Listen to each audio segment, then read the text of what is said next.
Maka di sini Mahmud ibnu Rabi seorang sahabi yang kecil, yang mana dia dari anak-anak kecil yang berusia 5 tahun hidup bersama Nabi. Dan bagaimana di sini Nabi yang penuh rahmah, meskipun dengan anak kecil dia bermain-main, memberikan rasa kasih sayangnya kepada anak kecil. Tidaklah utusan Nabi yang agung, yang kerajaan Roma dan Persia jatuh di bawah telapak kakinya itu, kemudian dia sombong kepada anak-anak, tidak.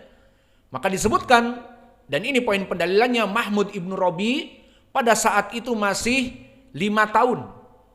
Dan Nabi datang kepadanya dan bermain-main dengannya. Nabi memuncrat-muncratkan air dari ember kepada wajah Mahmud ibnu Rabi. Maka Mahmud ibnu Rabi umur 4 tahun ingat. Maka di sini dia meriwayatkan, aqaltu minan nabi, maka aku ingat dari Nabi bahwa dia memercik-merciki wajahku dan aku pada saat itu 5 tahun. Ditulis hadis ini kapan? Oleh para tabi'in, terutama Az-Zuhri yang meriwayatkan dari Mahmud ibnu Rabi setelah dia balik. Kisahnya kejadian Nabi memuncrat-muncratkan ataupun menyiram-nyiram kepada wajahnya kapan? Di saat dia usia 5 tahun. Maka di sini menjadi pendalilan.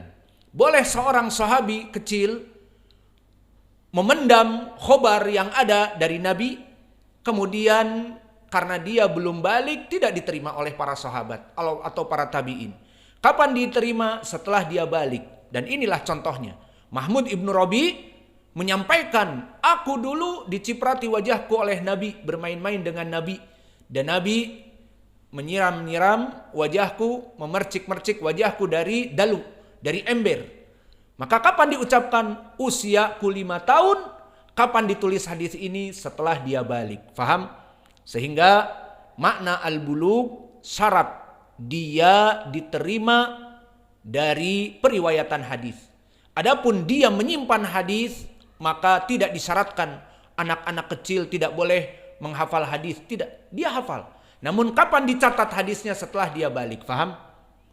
Ini 2 contoh yang disebutkan oleh Imam Al-Bukhari, dan saya tambah contoh lagi. Diriwayatkan oleh Imam Ahmad dari Waqi', haddatsana Sufyan. Sufyan siapa kalau diriwayatkan dari Waqi'? Maka Sufyan yang diinginkan dari Waqi', Sufyan Ats-Tsauri, karena Waqi' di Tabaqah yang ke-9, maka meriwayatkan dari Sufyan yang lama, yang lebih tua, yakni Sufyan Ats-Tsauri. An Abdul Malik ibni Umair, sami'tu Atiyah al-Quradi. Di sini seorang sahabi Atiyah al-Quradi.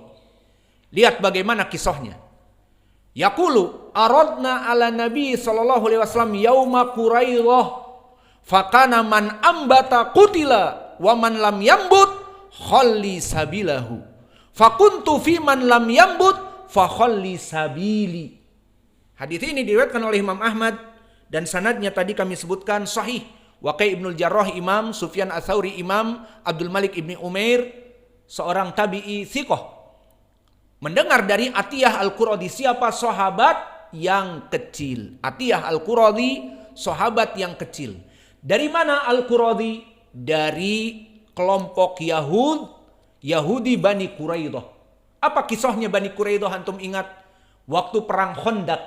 Waktu perang Khandaq, perang Ahzab di istilah lain di surat Al-Quran. Semua berkolaborasi dari orang-orang kufar Quraisy dengan kufar Arab. Berkumpul puluhan ribu untuk menghancurkan Madinah. Maka mereka menyerang, invasion kepada Madinah.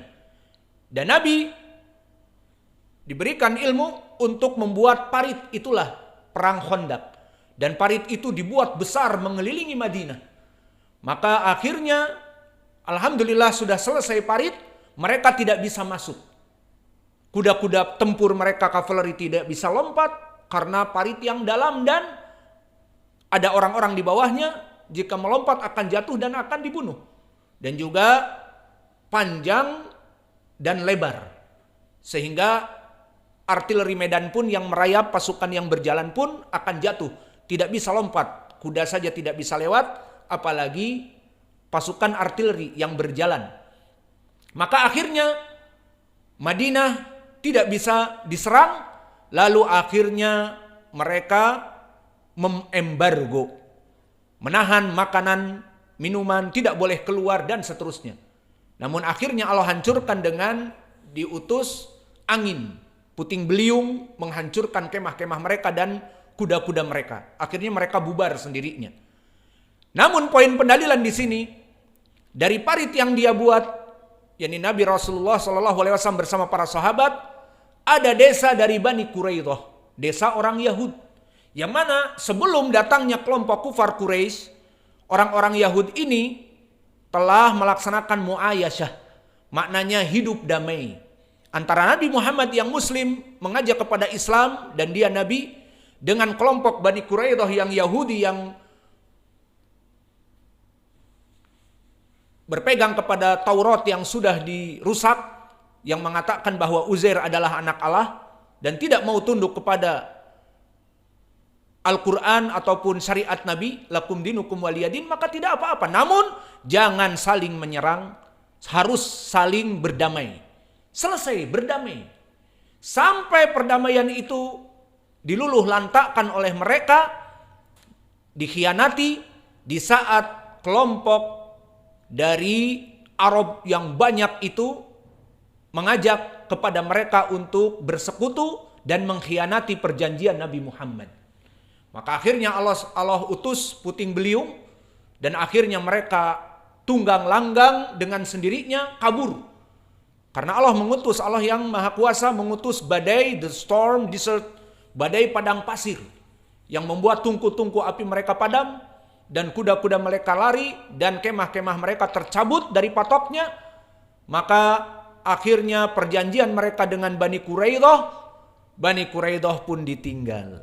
Maka Bani Quraidah seperti ditinggal setelah dia melaksanakan perjanjian dengan mereka untuk memasukkan orang-orang kufar masuk ke Madinah lewat desa Bani Quraidah.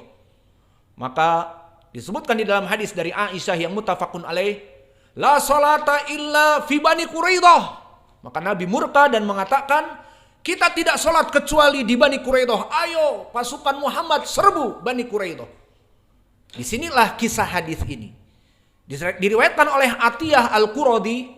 Al-Quradi nisbah kepada Quraidah menjadi Al-Quradi. Maka Atiyah termasuk dari Yahud Al-Quradi pada saat itu. Namun disebutkan kejadian pada saat itu bagaimana. Ini hukum dari Allah. Nabi tidak basa-basi. Uridna ala Nabi yauma Quraidah. Maka aku dipanggil. Maka diperintahkan, ini keputusan dari Allah apa? Barang siapa laki-laki yang sudah baligh sampai kepada yang tidak pikun dan sebagainya dohirnya, maka dibunuh, dipenggal. Karena apa? Karena berkhianat kepada Nabi. Dan perempuan-perempuannya jadi sabaya dan harta-hartanya jadi harta rampasan, fai. Maka di sini aradna ala Nabi yauma Quraidah. Maka didatangkan semua yang dewasa-dewasa yang jelas sudah ada kumis, jenggot, penggal, dibunuh semua. Dan ini hukum Islam yang Allah inginkan agar harga diri kaum muslimin sangat kuat, berani menyelisihi dari konferensi ataupun dari perdamaian yang ada, maka dibunuh. Karena akan mencelakakan kaum muslimin. Akan memasukkan Arab semuanya lewat desa Quraidah, Bani Quraidah. Maka akhirnya semuanya dibunuh. Kecuali orang-orang yang tengah-tengah tadi. Seperti Hudzaifah. Sudah balik apa belum? Kalau masih yang kecil seperti si Muhammad 9 tahun, 10 tahun jelas. Belum balik. Namun seperti Hudzaifah ini 13, 14. Bisa jadi 13 sudah keluar kawat di ketiaknya ataupun di Mr. P-nya. Atau sudah mimpi basah. Adapun permasalah pengakuan mimpi basah sudah atau belum jelas tidak dipertanyakan. Semua orang akan lari dari penggal. Belum misalnya. Tapi tidak. Dilihat Mr. P-nya. Tumbuh rambut atau belum? Ini tidak bisa dipungkiri. Ya apa tidak? Bisa dipungkiri. Kamu sudah balik apa belum? Mimpi basah apa belum? Di depannya pedang. Yang aku belum mimpi basah. bisa lari dia dari hukum penggal. Iya. Namun dilihat Mr. P-nya sudah keluar kawat, berduri apa belum? Ini tidak bisa dipungkiri. Iya apa tidak? Itulah yang dilakukan oleh para sahabat. Fakana man ambata kutila. Barang siapa yang dilihat sudah tumbuh, bagi yang usia-usianya tanggung tadi. Adapun yang sudah jenggotan ya sudah balik 20, 30 udah berkeluarga langsung penggal. Adapun yang ABG anak baru gede sudah balik apa belum tidak diketahui. Apa kata Atiyah Al-Quradi? Aku dibawa kepada Nabi dan para sahabat. Fakana man ambata kutila. Maka dibariskan orang-orang yang tadi tidak jelas apakah sudah akal, sudah balik atau tidak. Dan ini poin pendalilannya. Fakana man ambata kutil, dilihat. Tumbuh kawat penggal. Tumbuh kawat penggal. Dan disebutkan waman lam yambut khalli sabilahu. Yang belum balik silahkan bebas. Tidak termasuk dipenggal. Fakuntu fiman lam yambut. Maka pada saat itu sudah balik atau belum Atiyah Al-Quradi? Belum. Kalau sudah dia tidak akan meriwayatkan hadis ini. Meninggal dia. Paham? Maka dilihat belum. Fakhalli sabili. Maka aku dipersilahkan untuk tidak dibunuh. Dibiarkan hidup dan dia masuk Islam. Setelah dia balik dia sampaikan hadis ini. Faham? Maka di sini mana poin pendalilannya?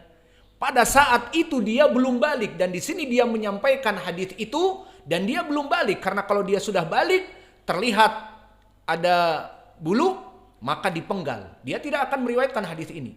Maka karena belum balik dia meriwayatkan hadis ini, kemudian kapan dicatat hadisnya? Setelah dia balik barulah ditulis oleh Abdul Malik Ibnu Umair seorang tabi'i meriwayatkan dari Atiyah Al-Quradi. Maka ini contoh Atiyah Al-Quradi seorang sahabi kecil yang mana dia menceritakan bagaimana kisah semua orang dipenggal dikarenakan pengkhianatan kepada Nabi dan dia termasuk orang yang tidak dipenggal dan pada saat itu belum balik namun boleh menyimpan khobar setelah dia balik baru dia sampaikan dan ditulis oleh Abdul Malik Ibnu Umair. Fahim? Maka ini syarat tentang permasalahan balik. Syarat bukan syarat tahammul mendengar tetapi syarat menyampaikan. Maka inilah 3 contoh yang kami berikan dari permasalahan syarat bulug dan contoh 1 dari Abu Sufyan tentang permasalahan seorang sahabi meriwayatkan di waktu kafir tapi tidak diterima namun setelah dia masuk Islam baru diterima khobarnya. Maka kesimpulannya syarat adalah harus muslim dan akil dan balik dan juga terjauh dari perkara-perkara kefasikan dan dusta. Maka orang-orang yang berdusta tidak diterima riwayatnya. Maka kalau ingin menjadi muhadis jangan dusta. Nah, bagaimana kalau ingin jadi ustadz? Ya sama, jangan dusta.